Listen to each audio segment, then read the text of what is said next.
What should people be less afraid of? Serious. Standing up for themselves. Saying no. Taking some time for themselves. Disappointing a loved one. You can't be always perfect. Getting out of their comfort zone. Asking for help. You don't have to do everything on your own, and whilst I know it's a cliche, it's okay to not be okay. Death. I know people who are depressed all day, just from the thought of dying one day. I get it. No one knows what happened and that's scary, but death is one of the only things no one can avoid. So you shouldn't live in fear all your life. It's not like I'm scared of death. Before birth is probably just like how it is after death. But I just don't want to be separated from my loved ones, and lose all of my cherished memories and experiences. Everything that makes me will be gone one day, and I hate it. Whatever they are most afraid of, it might be a very valid fear, but fear really is the mind killer. To be themselves. Life is short. Bees, they're essential to the ecosystems. Middle age. No, you don't look as good as you did 30 years ago, and sometimes your body betrays you, but it is more than offset by being able to tell what's a huge effing deal and what isn't. Snakes, they've seriously got a bad rap. They are one of the best kinds of pest control you could ask for. Will usually leave you alone unless you bother them, and unless you live in Australia, the vast majority of them are non-venomous. They just want to keep to themselves and eat rodents. This makes me so happy. I was coming to comment the same thing. I do live in Australia, and even here it's fine. Even highly venomous snakes want nothing to do with people and will go away if left alone. There's a cool video of a catcher releasing a very upset eastern brown snake. It was stressed from the catch drive and would rear up at him, but as long as he just stayed still for a second, it would continue on with its business. Thank you so much. It makes me really happy to see this comment. Other people, that hot guy or girl who is barely texting you back isn't out of your league. If they treat you like you aren't important, they are showing you that they don't care enough to keep you around. There are good looking people out there who don't play mind games. That intimidatingly cool club you don't want to go in is full of people pretending to be their coolest self for approval. If you go in, you are free to do the same and play pretend along with them. That terrifying employer who yells at you is overcompensating for their own insecurities. Keep your head up and know your worth. Decent people don't need to inspire fear, and there's no need to fear shy people who do it for their own power trip. The vaccine. I know that I will be afraid of needles till the day I die, but I will take them because the pros outweighs the cons. Change. I fear that my nephews are notably depressed because of their environment, as opposed to physiology. I think they need to change their environment, but they may be too scared to do so and feel safe where they are. That, in turn, scares me.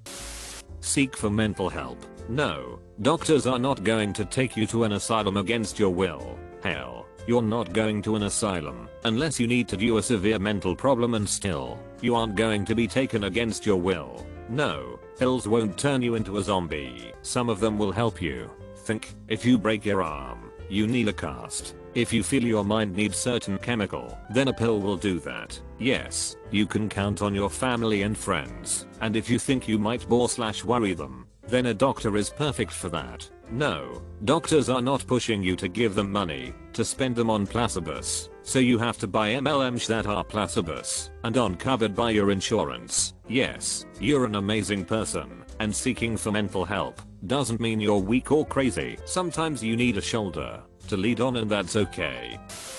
Asking each other out. Ladies, you'd be amazed how guys would be if you couraged up and actually said directly, "I'd love to go out on a date with you on. Are you free?" The last 5 guys I've dated, I made the move and asked them. I don't really ever remember being rejected that way, but most did think I was a catfish or had a catch and was terrified before meeting up. Me also asked out my current BF. He does say a lot that I seem too good to be true or feel unreal. I feel like I'm being myself, so IDK what vibe I'm giving out. Nuclear energy. It's safe, clean, and very efficient. The only problem with it is that it's expensive, but so are a lot of other energy sources that people are fully willing to use. Snow. Not talking about crazy level snow, but just some usual seasonal snow. It's hardly ever horde. Lockdown. Avoid opening the door. Get in the doomsday vault stuff. Practice driving on it in your neighborhood. If you need to, yes, you have to adjust a bit and be more careful. Don't get on the road for no reason, but you aren't barricaded from going to get something important because of a dusting. My parents start freaking out a week in advance and keep tracking the weather patterns and calling family members, and then it snows a bit overnight and melts off midday every couple weeks in winter.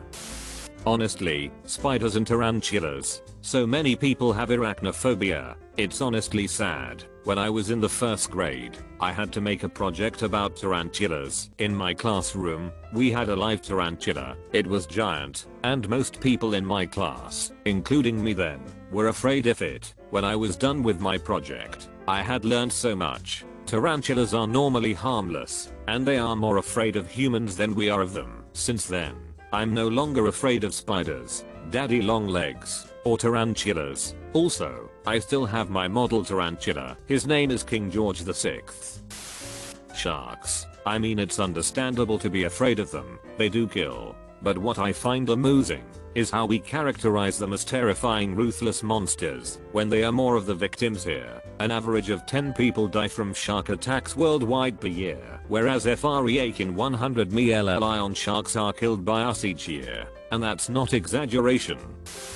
Being open about using art as a form of mental health treatment. I was recommended this when I was in my teens because I was learning about having autism. Keep in mind, this was just shortly after Columbine.